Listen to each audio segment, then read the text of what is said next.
Hi అండి, నేను మీ శ్యామ్లాని. ఈరోజైతే మరొక అందమైన ప్లేస్కి అయితే వచ్చాను. ఇది మరెక్కడో కాదండి, మహారాష్ట్రంలో ఔరంగాబాద్లో అయితే ఇది ఉంది. ఇది మినీ తాజ్మహల్. ఇప్పుడైతే లోపలికి ఎంట్రన్స్ అవుదాం. ఎంట్రన్స్ టికెట్ అయితే మాత్రం మనిషికి 25 రూపాయలు. ఇలా అమౌంట్ పే చేసిన తర్వాత మనకి ఇలాంటి కాయిన్స్ అయితే ఇస్తారండి. మనము ప్రపంచ గుర్తింపు పొందిన ఏ ప్లేసెస్కి వెళ్ళినా ఇలాంటి కాయిన్లు అయితే మనకి ఇస్తారు. ఈ కాయిన్ మన మెట్రో స్టేషన్ మోడల్లోనే మనకి స్కాన్ చేసి పంపిస్తారు లోపలికి. లోపలికి ఎంటర్ అయిన తర్వాత తాజ్మహల్ దూరం నుంచి చూస్తే రియల్ తాజ్మహల్లా అనిపించింది. ఈ తాజ్మహల్ మొఘల్ 6వ చక్రవర్తి అయిన ఔరంగజేబు తన భార్య అయిన దిల్రాజ్ బాను బేగం పేరునైతే ఇది కట్టారండి. ఈమెకైతే అండి 5 సంతానం. చివరి సంతానం అయిన తర్వాత అండి నెల రోజులు బాధపడి ఆమె 1857 అక్టోబర్ 8వ తేదీన అయితే చనిపోయారు. ఆమెకి గుర్తుగా అయితే ఈ తాజ్మహల్ నిర్మించడం జరిగింది. ఈ తాజ్మహల్ 1660లో 6,68,203 రూపాయల 7 అణాలు అయిందని అప్పుడు శాసనాలు తెలుస్తుందండి. ఇది ఔరంగజేబు 2వ అతిపెద్ద కట్టడం. ఇంకా ఇది దక్కన్ తాజ్మహల్ అని కూడా పిలుస్తారండి.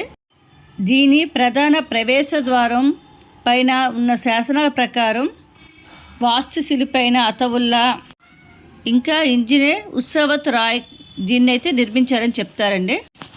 ఈ అతవుల్లో ఎవరో కాదండి, మన ఔరంగజేబ్ తల్లి అయిన ముంతాజ్ తాజ్మహల్ నిర్మించిన ప్రధాన వాస్తుశిల్పిగా వ్యవహరించిన ఉస్తాద్ అహ్మద్ లావేరీ కొడుకుగా చెప్తారండి. మనం లోపలికి ఎంటర్ అయితే ఇక్కడ చూసారు కదండి, ఔరంగజేబ్ తాలూకా భార్య సమాధి అయితే మనం ఇక్కడ చూడొచ్చు. చుట్టూ చూసారు కదా, ఇవన్నీ పువ్వుల్లా మనకు కనిపిస్తున్న పువ్వులు కాదండి, అవన్నీ మన మనసులో కోరికలు కోరి మనము డబ్బులు వేసి దండం పెట్టుకుంటే మనం అనుకున్నది తీరుతుందని చెప్తారండి. ఇక్కడ చుట్టూ లోపలంతా పాలరాతి కట్టడం అయితే కట్టారు. ఈ పాలరాతి కట్టడానికి కావలసిన మెటీరియల్ అంతా జైపూర్ గనుల నుంచి తీసుకొచ్చారని చెప్తారండి.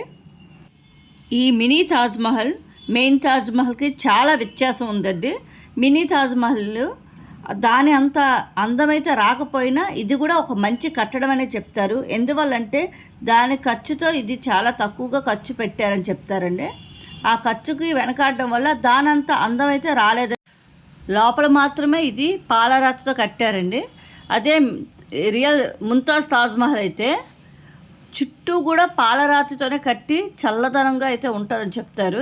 నేనైతే చూడలేదు కనుక నేను చెప్తారని చెప్పాను. ఏదేమైనా మనకి తన భార్యపై ఉన్న ప్రేమను ఈ విధంగా వ్యక్తం చేసి ఒక కట్టడం అయితే మనకైతే భావితరాలకి అందించారు.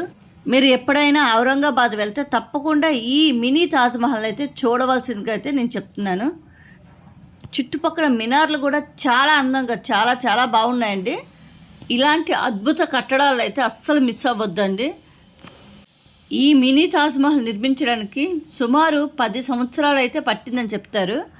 ఇది స్టార్ట్ చేయడం అయితే ఔరంగజేబు అయితే స్టార్ట్ చేశాడు. కొంతకాలానికి తర్వాత ఔరంగజేబు కొడుకైతే దీన్ని అయితే కంప్లీట్ చేశారండి. ఈ తాజ్మహల్ని దక్కన్ తాజ్మహల్ లేదా బీబీకా మక్బర్ అని కూడా పిలుస్తారండి. చూసారు కదండి నా వీడియో కనుక నచ్చితే లైక్ చేయండి, షేర్ చేయండి, సబ్స్క్రైబ్ చేయడం మాత్రం మర్చిపోకండి. Thank you very much. నేను మీ శ్యామ్ల మరిన్ని మంచి వీడియోతో మీ ముందుకు వస్తాను. Thank you. మీ సపోర్ట్ అయితే నాకు ఎప్పుడూ ఉండాలని కోరుకుంటున్నాను. Thank you.